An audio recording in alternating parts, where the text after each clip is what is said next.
हिंदू धर्म ये दुनिया का सबसे बड़ा और सबसे प्राचीन धर्म है। हिंदू धर्म को खत्म करने और मिटाने की कई सारे लोगों ने बहुत कोशिश की, लेकिन इसको कोई भी नहीं मिटा सका। आज के इस वीडियो में हम जानने वाले हैं हिंदू धर्म की खूबियों के बारे में। तो चलिए शुरू करते हैं ये वीडियो। सबसे पहला, हिंदू धर्म को संसार का सबसे पुराना धर्म कहा जाता है। यही कारण है कि इसे सनातन धर्म कहा गया है। सनातन यानी कि जो सदा से रहा हो। सदा से रहने का मतलब है कि जब सृष्टि की रचना हुई उस समय से लोग इस धर्म को मानते चले आए हैं। इसे देवताओं द्वारा स्थापित धर्म भी माना गया है।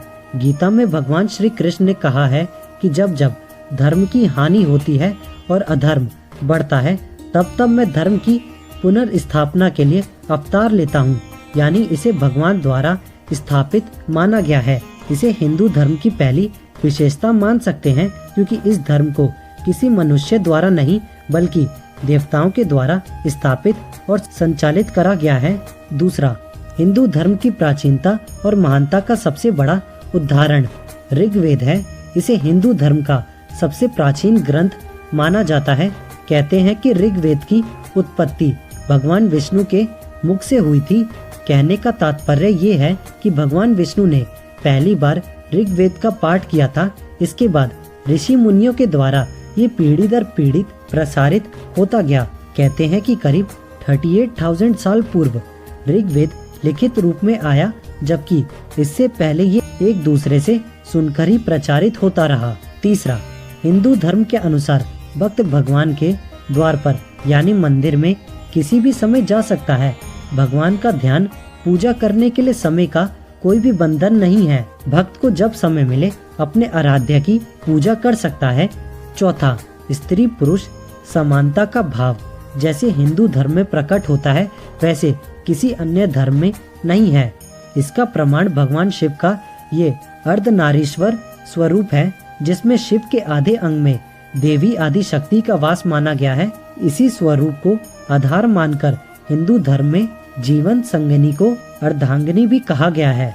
पांचवा, हिंदू धर्म उल्लास और आनंद का धर्म है। इसमें कभी भी और किसी के लिए भी शोक मनाने की बात नहीं है।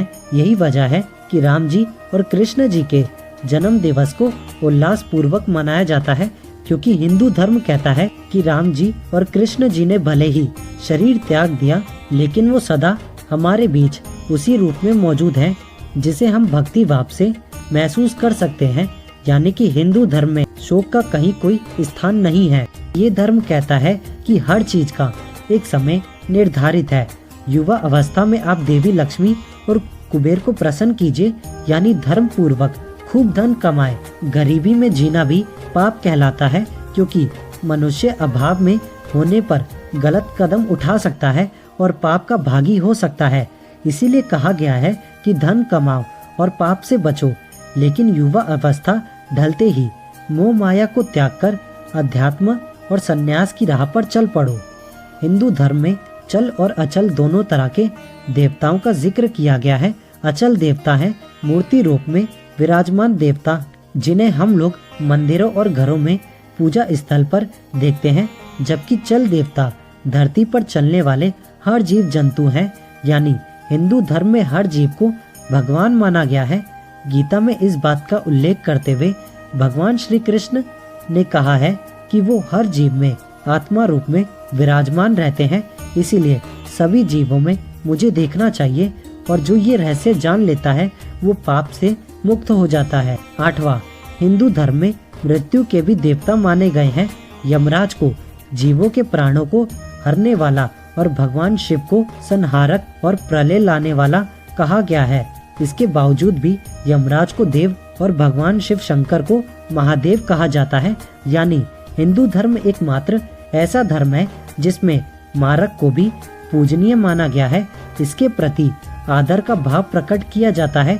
इसी वजह से मृत्यु को मुक्ति का मार्ग माना गया है। नौवां, हिंदू धर्म सभी धर्मों से लचीला भी माना गया है। इसका एक उदाहरण ये है कि इसमें काम भाव को भी महत्व दिया गया है और इसे जरूरी बताया गया है। यही वजह है कि इस धर्म में काम के देवता कामदेव मौजूद हैं, लेकिन कामयुक्ता को बुरा माना गया है। यही वजह है कि एक तरफ कामदेव को कामातुर दिखाया जाता है तो दूसरी ओर भगवान शिव को उन्हें भस्म भी करते हुए दिखाया गया है। संचालक के लिए काम आवश्यक है, लेकिन जब ये अति होने लगे तो इसका अंत होना भी जरूरी है। तो ये थी हमारे हिंदू धर्म की कुछ खास विशेषताएं और खूबियाँ। आपको इसके बारे में क्या कहना है नीचे कमेंट करके हमें जरूर बताएं। इसी तरह की वीडियो देखने के लिए चैनल को सब्सक्राइब करके बेल आइकन ऑन जरूर करें।